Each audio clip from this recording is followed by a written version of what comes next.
నా ఇంత దరిద్రంగా ఎవరు సంసారాన్ని పెట్టుకోరనుకుంటున్నాను. ఏంటి ఎలా అంటున్నావు అనుకుంటారా? నేనంతేనండి. నాకు కోపమొస్తే నాకు నేనే తిట్టుకుంటాననమాట. అంత బాధేస్తుంది. అంత ఇబ్బందయిపోతుందనమాట నాకి.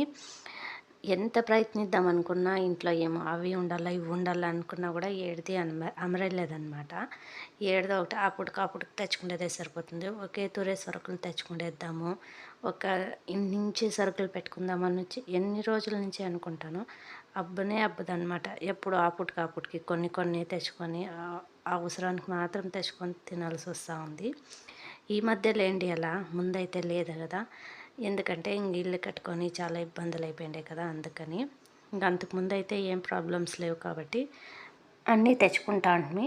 ఈ మధ్య చాలామంది అనుకుంటున్నారు, ఒకప్పుడైతే మా యంగాండ్లకే వచ్చేవాళ్ళు కాదు. ఇప్పుడు 5, 10కి కూడా మా ఎంగుడికి వస్తున్నారని అనుకుంటున్నారు బయట. ఇంక చూసారు కదా! వీడియో నచ్చితే ప్లీజ్ సబ్స్క్రైబ్ చేయండి.